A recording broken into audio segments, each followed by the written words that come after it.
Mas no momento que eu retornei novamente à cena, eles já estavam amarrados.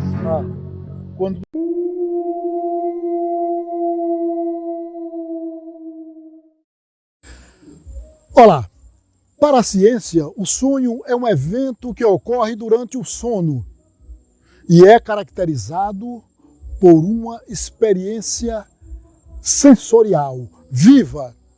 E quem sonha faz parte do ambiente. Geralmente, o sonho ele vem acompanhado de emoções e uma sensação de realidade.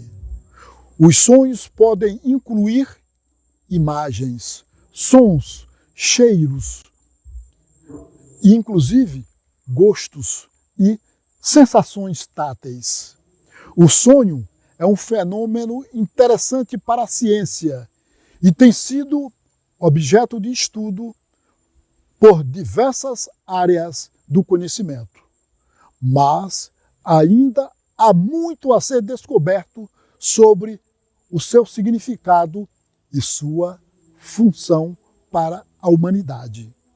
Já alguns místicos acreditam que os sonhos são mensagens ou visões enviadas por Deus ou pelos seus seres espirituais, que podem fornecer orientação, sabedoria, insights sobre a vida e o universo. Em algumas tradições místicas, a prática de manter um diário de sonhos e trabalhar com os símbolos e imagens encontrados nos sonhos é considerada uma ferramenta importante para o crescimento espiritual e iluminação. Neste exato momento, agora, você ouvirá um enigmático sonho avisando sobre mortes, assassinatos. O relato de hoje será de uma mulher chamada Noilma. Ela tem 46 anos, é pedagoga, pós-graduada e empresária. E desde criança sempre vivenciou experiências enigmáticas, principalmente relacionadas aos sonhos, já que a maioria dos seus sonhos acabavam acontecendo na vida real. Vamos saber agora sobre isso. Professora Noy, qual foi a sua primeira experiência com o mundo sobrenatural, com os sonhos premonitórios? Que idade você tinha e como isso aconteceu? Então, professor, eu tinha uns 3 anos, relata minha mãe, que pela madrugada eu acordei chorando, gritando muito, porque haviam matado meu pai. E eu gritava e chorava, e ela sem entender o que tinha acontecido, porque ela tinha pouco tempo que tinha tido minha irmã, que inclusive ela fala que até quebrou o resguardo por conta disso, do susto. E quando foi pela manhã, início da manhã, 7 horas da manhã mais ou menos, recebemos a notícia de que um amigo da família muito próximo, ele tinha falecido de um acidente de ônibus. E aí minha mãe acabou associando a situação. Eu ter acordado, né, chorando muito, assustada, e o falecimento desse rapaz. Muito bem. As pessoas ao seu redor, elas acreditavam em seus relatos ou elas faziam chacota, diminuíam, minimizavam as suas colocações, as suas vivências oníricas, ou achavam tudo isso normal? Não, isso infelizmente não. Não? Infelizmente eles realmente, até bruxa, eu tomava o nome de bruxa. Era chamada de bruxa, mesmo criança. Mesmo criança. Muitas vezes até me pediam um número da Mega Sena. Você não está tendo sonhos que estão revelando, que estão sendo revelados, que estão acontecendo? Então me dá o número da Mega Sena. É o primeiro sinal de ignorância que a pessoa tem ao perguntar a alguém que tem sensibilidade. Por que não joga na Mega Sena, né? Esses lampejos espirituais esses lampejos paranormais são lampejos dados por outra dimensão. Então não está a serviço do bem material, está a serviço da iluminação do ser que está aqui na Terra. Mas retornando, certo? Então pediu número da Mega Sena, da Loto Fácil e etc. Como é que você se sentia com esse tipo de brincadeira? Professor, eu me sentia tão... Era uma situação ruim, porque muitas vezes eu cheguei a pedir até a Deus para tirar de mim sonhos. Eu pedi a Deus para não sonhar mais. Eu cheguei a ficar dias, noites, né, sem querer dormir, porque eu tinha medo de sonhar e virar mais uma vez chacota, né? Porque a gente acaba não sendo acreditado mesmo. As pessoas não acreditam. Muitas pessoas, professora, passaram e passam por isto, porque não quer revelar mais para não ser chamado ou chamada de bruxa e ser motivo de gozações nas ruas e principalmente na família. Agora, professora, você sabe diferenciar o que é um pesadelo, certo? Poderia ser um pesadelo. Sabe separar um pesadelo de uma atividade paranormal sensitiva como esta? Você sabe separar?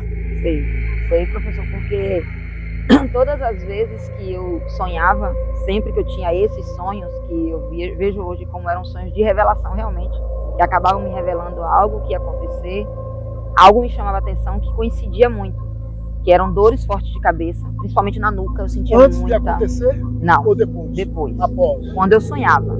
Então, quando eu acordava com aquele pesadelo, né, que na verdade não era um pesadelo, era algo que realmente já estava para acontecer, ou que iria acontecer há pouco tempo, que não tinha questão de prazo, eu não sabia quando iria acontecer. Mas eu sentia muitas dores na nuca, muita dor na nuca. Os ombros eram um peso. E eu cheguei já a sentir febre, a ter febre, por conta desses sonhos. Então, assim, são situações que eu acabei associando. Sempre que eu tinha sonhos assim, eram quando eu tinha essas sensações. E aí eu associei que não eram somente sonhos, mas sim algo que realmente estava para acontecer. Pronto, sabemos muito bem que você teve vários tipos de sonhos, várias experiências com o mundo onírico, com o mundo dos sonhos. Agora, teve um que lhe marcou sobremaneira, que marcou você, sua filha, sua família, todo mundo? Teve algum sonho que lhe marcou fortemente? Sim. Que a gente possa relatar aqui para os nossos seguidores? Presta atenção, ouçam bem. Teve um professor que esse, para mim, eu acho que até hoje me choca muito, mexe muito comigo, porque eu não vejo como, não foi como um sonho, mas como uma realidade, porque eu estava lá. Ah, você estava lá. Porém, eu não sei descrever se era em espírito ou se era realidade. Se era uma alma, não sei, eu não sei descrever como. E eu avisei. Ah, você avisou? Eu avisei. Avisou que iria acontecer o quê? Eu avisei que... Você teve um sonho, como foi o sonho? Você descreve o sonho para a gente ver depois o aviso. Sim. Eu sonhei, né, nessa noite, fui dormir normalmente, tinha trabalhado o dia todo, então assim, eu estava bastante cansada. E aí fui com uma noite normal, fui dormir. E aí, em sonho, eu estava indo em direção à casa desse casal que eu sonhei. Estava lá no meu sonho, né? Eu tinha uma amizade muito grande com eles, eram pessoas muito próximas. E aí eu estava indo em direção à casa deles, e chegando era justamente um horário de almoço. Eles estavam se arrumando para almoçar, estavam colocando, né, o almoço. Inclusive o senhor, que era um senhor de idade já, ele estava na sala assistindo televisão, e a moça, a esposa dele, estava preparando o almoço deles, estava colocando o almoço. E aí de repente chegaram dois homens. E esses dois homens que chegaram, eles pediram comida. Eram como se fossem migrantes, né? E aí eles pediram comida.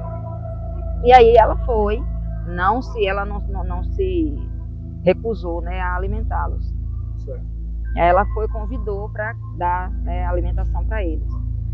Eles entraram, eles foram convidados a entrar, e nesse momento eu estava presente, em alma ou espírito, não sei, mas eu estava vendo toda a situação, eu estava vivenciando aquele momento. E aí eles entraram, almoçaram. Então é o seguinte, professora, você acompanhando tudo isso foi pelo dia, no sonho era pelo dia, certo? Então,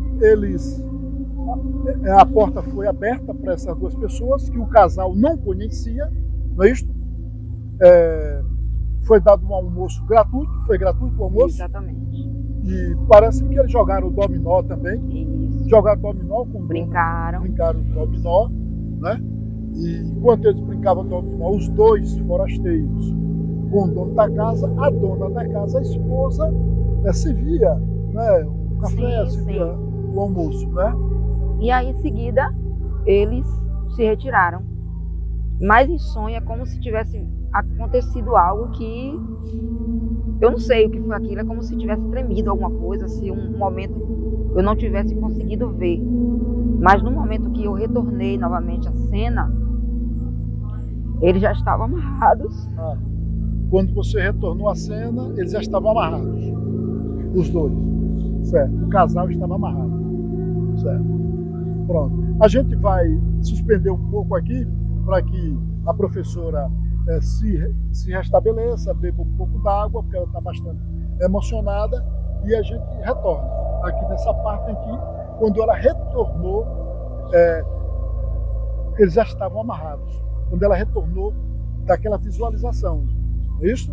Bom, eles estavam amarrados na cadeira, dentro de casa, na cama? Não, eles estavam na cozinha. Ele, o Senhor, ele estava na cozinha. Sim. E ela estava numa cama. Certo. Ele estava amarrado numa cozinha e ela numa cama. Ela numa cama. Os dois estavam ao lado dele ou da senhora? Da senhorinha? Os dois, os homens, eles estavam primeiro com ele. Certo. Com o Senhor. Com o Senhor. E aí eles torturaram muito ele. Torturaram? E eu com tentava. Quê? Torturaram com o quê? Com a faca de cozinha. Com faca de cozinha? Sim. Mas é ameaçando ou furando mesmo? Perfurando. Perfurando. E aí a todo momento eu tentava intervir, mas eu não conseguia. Mas eu vi os dois homens, eu conseguia ver os dois homens. E aí depois que eles massacraram a vida dele, do Senhor. E a esposa vendo? Vendo toda a situação. Ela estava amarrada. Amarrada. E vendo tudo. Vendo tudo. E aí eles conseguiam decapitar.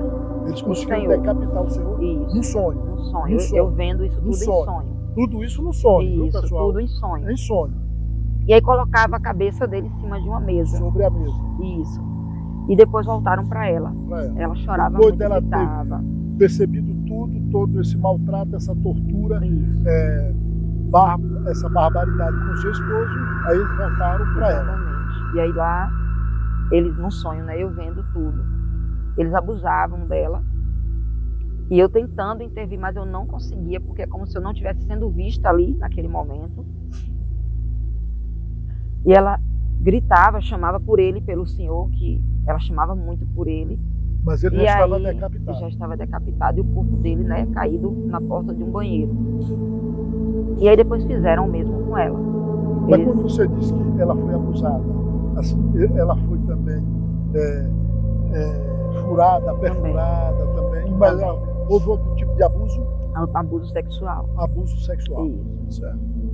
E aí depois que eles perfuravam ela, também com a mesma faca que tinha feito com ele, eles também decapitavam ela. E tiravam a cabeça dela e colocavam a cabeça um do lado do outro. Tudo isso no sonho? Isso, exatamente. Um sonho que foi um pesadelo terrível.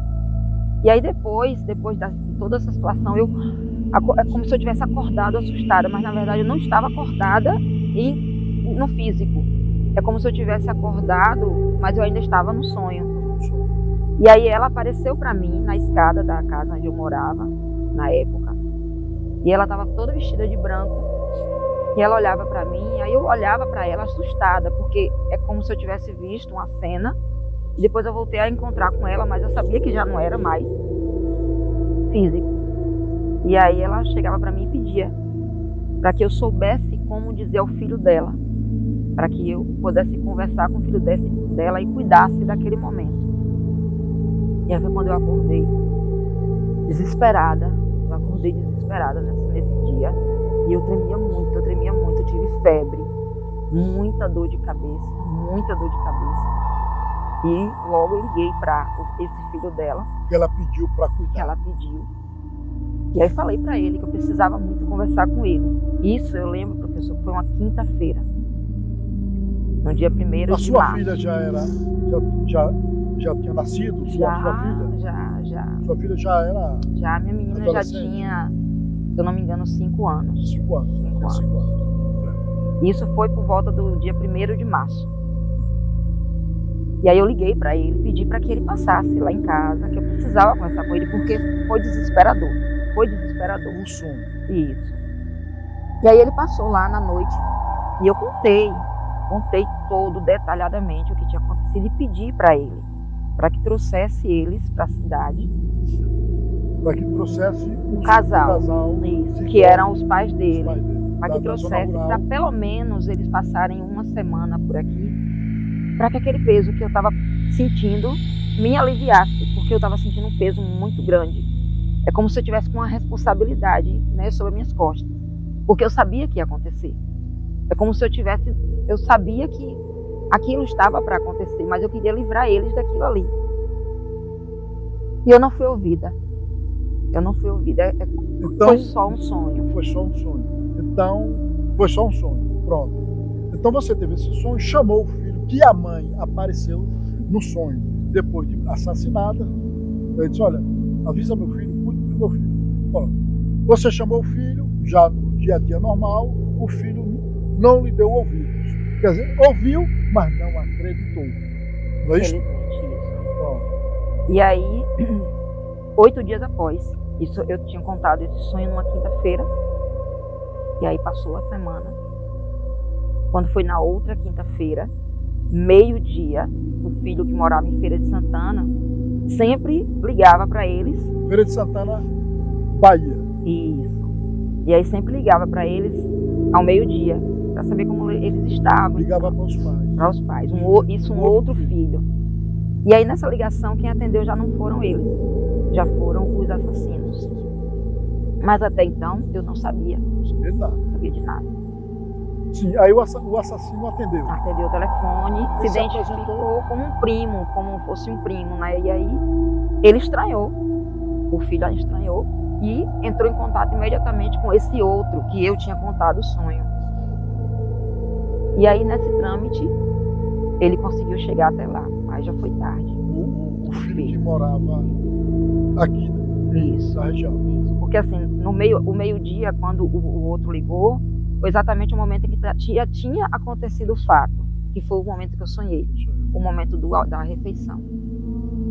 E aí quando foi à noite, eu estava no aniversário da minha sobrinha, na casa do meu irmão. Qual foi o dia que você acabou? Na quinta-feira, dia 8 de março. 8 de março. 8 de março. Você estava no aniversário da minha sobrinha. sobrinha. E aí de repente eu vi esse filho dela chegando. Esse que a mãe... Que eu contei o sonho. Pediu para você cuidar. E aí eu vi ele chegando, e quando eu vi a situação que ele estava, no momento, é como se eu tivesse sido tomada novamente para aquele momento. Ele procurou no aniversário. No aniversário. E ele chegou como? Ele chegou nessa noite, né, que foi uma noite. Ele chegou sem camisa. Sem camisa. Ele suava muito, transpirava muito. E ele é um cara, ele é uma pessoa conservadora, jamais andaria sem camisa, nem descalço, né? De maneira alguma. E aí quando ele chegou, ele já chegou me abraçando. E aí ele disse, filha, parece que seu sonho está acontecendo. Aí meu mundo desmoronou, né, professor? Não tinha como. Meu mundo desmoronou, porque é como se eu tivesse sido tomada naquele momento para realidade mesmo. Que, né, na verdade, eu tinha visto tudo. Eu avisei, eu falei o que ia acontecer. A responsabilidade é como se eu tivesse tomado uma responsabilidade, tentado ajudar e não me escutaram. Então, voltando aqui para a câmara. Então, você falou, mas ninguém lhe ouviu. Então, a professora Noy falou e ninguém a ouviu. E daí aconteceu 2 assassinatos, 2 decapitações, e antes das 2 decapitações, torturas, abusos. E aí, quando foi constatado, depois de muitos dias, muitas noites que eu não conseguia dormir. Então, aí é o seguinte, o filho foi lá e achou os pais decapitados. Eles não estavam totalmente decapitados como eu vi em sonho, mas eles estavam degolados, os dois. E os dois, os corpos estavam dentro do banheiro, um por cima do outro. E aí já não tinha mais jeito, né? Já não tinha mais o que fazer, porque até pelo tempo e pela quantidade de sangue que eles já tinham perdido, que já praticamente tinha sido todo. E os bandidos, eles foram pegos próximo à cidade onde aconteceu, com alguns bens materiais do casal, foram presos. E aí depois de alguns meses que eu tive a coragem de encarar e ver quem eram os assassinos. E, pasmem, eram eles, os caras do sonho. Eu vi. Eu dei de cara com eles, né? No sonho, e quando eu vi a foto deles, que o filho dela chegou para mim e mostrou, que eu não fui até a delegacia, eu não tive coragem de ir. Mas quando ele me mostrou, ele perguntou: Noi, você tem coragem de ver? Aí eu tive que respirar fundo, né? Porque é difícil, muito difícil, para você ter ideia de quantos anos já se passaram, mas ainda mexe muito. E quando eu vi a foto, eram eles. Os dois bandidos, os dois assassinos, e que eu vi no sonho. E eu olhava para eles assim, eu olhava para eles. Eu tentava pegar, mas eu não conseguia. E eram eles. E assim, foi o sonho mais impactante que eu tive, mais cruel que eu tive. Tá aí. Realmente um relato assustador, né? Bastante cruel, como foi dito pela professora. Para encerrar, o que você tem a dizer para as pessoas que estão aí no mundo, desfazendo de quem sonha, sobre os sonhos premonitórios? Que conselho você dá para quem sonha e para quem ouve o sonho? Para encerrar. O que eu falo primeiro é para quem sonha, porque eu acho que a espiritualidade, ela é algo que deve ser levado muito a sério para quem é o transmissor, né? Aquela pessoa que recebe esse... Eu não sei isso. Eu não sei falar se é um dom, não sei dizer como posso classificar. Mas eu acho que a primeira pessoa, né, que tem que se preocupar em se cuidar, em pesquisar, em saber o que fazer, somos nós, né, que temos essa sensibilidade, que é muito forte. E para quem, né, vive ao redor dessas pessoas, que procurem ouvir, procurem entender. Eu sei que a gente, como fala, né, nem tudo que a gente sonha pode realmente se tornar uma realidade, pode realmente ser um pesadelo, mas talvez não. Talvez realmente você seja vítima de um sonho que alguém tentou lhe avisar, e por você não ter dado ouvido, você pode sofrer por conta disso. Então assim, hoje eu sofro ainda, né, porque eu perdi duas pessoas que eu amava muito, e porque eu não fui ouvida. Mas eu acho que um peso maior talvez carregue aquele que não ouviu, né, não entendeu que aquilo não era um sonho, que a preocupação de ter contado, de ter desabafado aquele momento, foi porque realmente estava me trazendo um sofrimento muito grande. Então não era um sonho, era realmente algo que estava para acontecer. Então é esse conselho que eu dou. Tá aí, pessoal. Enigmas do Além retornará com o próximo vídeo. Não se esqueça de nos acompanhar, de nos seguir, compartilhar este vídeo com seus amigos e amigas.